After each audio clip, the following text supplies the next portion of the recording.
In the never-ending search and straight-up addiction that is finding the perfect retro handheld for you, is the Trimui Smart Pro the one? I don't know. Let's see. Spoiler alert, the answer to that for me is maybe. So as usual for me when I do these reviews, there's a small story time. No big story. I just bought it on I think it was AliExpress. Yeah, on AliExpress for 56 bucks. Great deal, which is one of the reasons why I decided I want to buy this. So the Trimui Smart Pro came out in like November of 2023. It's been touted all over the internet as a great device. For me, what I wanted was something that could play Dreamcast and possibly PSP. It's been said with the new operating system, Trimui OS, that it had better performance than before. So let's check it out and see. So like I said, I bought this on AliExpress for about 56 bucks and it came to me in about, I'd say 1.5 weeks, which is pretty fast, faster than I thought it was. Most things you order from AliExpress or from China take, forever to come. Having had in the past, I don't think I mentioned this in my other video, I used to have a Retroid Pocket 3 Plus. I wind up selling that because there's just too much customization for me to do in that one. But the gameplay for Dreamcast and PSP was perfect. I need something that is like that before a cheaper price. I just don't think that's out there. If you guys know, let me know, put it in the comments. If there's a system that's around $100 that can play that reliably for you, let me know. But the Trimui Smart Pro, which I do have here, I got it in black. It's a nice looking device. It looks a lot like a PS Vita.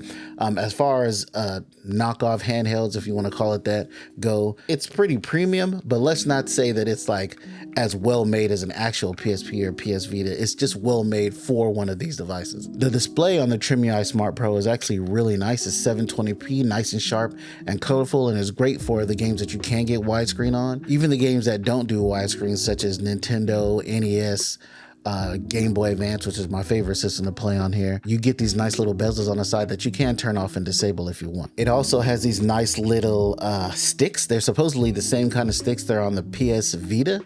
And I think they are, but they just seem a little short and nubby to me. They don't really, you definitely have to calibrate them. That's one of the things I'm gonna say. Go into there, you'll see in the settings and option menu, and you can actually calibrate the sticks. That does make them work a little bit better. They're just not great, at least not for me.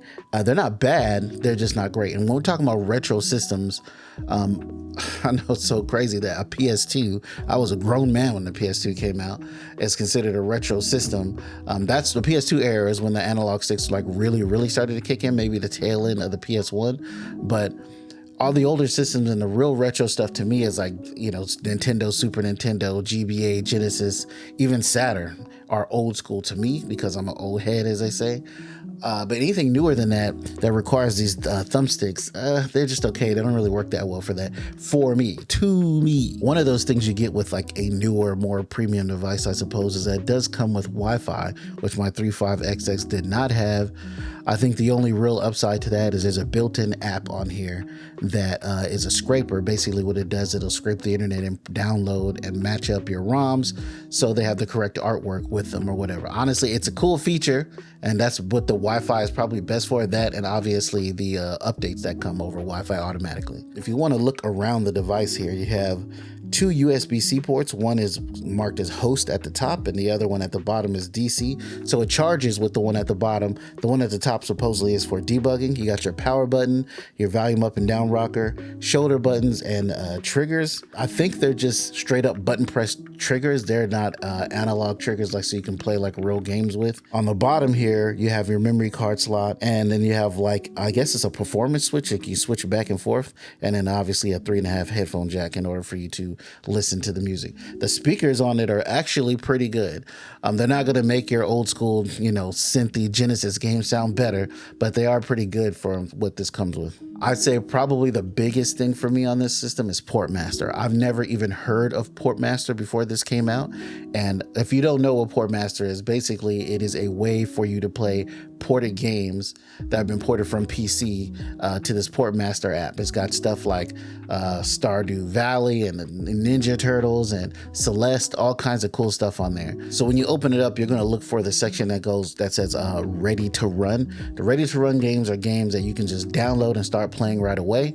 If you go to all games, it'll show you every game that can work on Portmaster. Some of the games you actually have to have purchased or have the rights to. Maybe you have to sail the seas to get your hands on some of those. Then you can install them. If you want to have a detailed description on how to actually install this and all the games for it, I would say check out the boyos over there at Retro Gaming Corps, pretty sure it's Core. They have both a written and a video to help you get started working on Portmaster. Now on to the pros and cons. I would say the thing that I like most about the Trimui Smart Pro is mostly going to be software related. CrossMix OS is definitely great. I gotta say though, I never really used the original OS because I flashed straight to CrossMix right away. But everything that's in it is pretty good. We've got your Scrubber app. You've got EMU Cleaner. The EMU Cleaner basically clean up your emulators and ROMs and keep them all organized and whatnot. So if you ever add anything to it, just hit the EMU Cleaner and it'll clean everything up for you and put all the games in the correct folders. You can screen record if that's something that you wanted to do, record your own screen and make YouTube videos or just make a game tutorial or something on an old school game if you want. Oddly enough, it actually has Moonlight on it, which lets you stream games from your PC to this. I tried it. It's all right, but without proper triggers and stuff, there's not a whole lot of different kind of games you can play. And the cons for the device for me is only because it doesn't play Dreamcast and PSP games as well as I would like, even with the CrossMix OS update. So I think this was kind of a miss for me. I'll hold on to it for a while, maybe gift it to somebody, but I think I'm gonna go ahead and continue with my expedition on finding a perfect handheld and not spend too much money, but I think I'm gonna have to spend a little something to get what I want. Not only that, I've only had it for, a couple of weeks now. If you watch my other videos, most of the things I've done reviews on are things I've had for months and months. So maybe farther down the line, if I still have it, I'll actually have more information and more in-depth review for you. This is kind of just my impressions after having it for a couple of weeks. I mostly think the Trimui Smart Pro is a great device to buy. Should you buy it? If you want to play everything great and perfectly, even all the way up to Nintendo 64, this might be great for you. I know there's even some games on N64 that don't work perfectly on this. If you're looking for something like me that played Dreamcast, PSP pretty well, this one will do okay, but not as well as you would like. Maybe you want to spend a little more money, maybe something up to $100 or so. Retroid makes a lot of good Android-based devices, and Abernic, has a ton of devices. They release a new device every month. It seems like they probably released one during the time of this video for all I know. If this is something for you that you would like to buy, that's something you're gonna have to decide for yourself. If it does all the things you think you want to do, I'm sure there's plenty other reviews for you to watch. You'll probably be like me and watch 3, 4, 5, 6, 7, 8 reviews before you actually purchase it to be sure it is what you wanted. For the price, it was enough for me to just check it out to see if it was something that I liked, although I knew ahead of time that the performance of the systems I specifically wanted weren't great. But the search continues, man. These retro handhelds, bro, we just keep buying them. Some of us have multiple of them, one for different shapes and sizes for whatever it is we want to play. But with that being said, that was my impressions of the Trimui Smart Pro. I hoped you liked it a whole lot. If you didn't, give it a thumbs down. Psych. If you liked it, give it a thumbs up, leave a comment. I appreciate it. And once again, it's LW the Gamer. We out, y'all.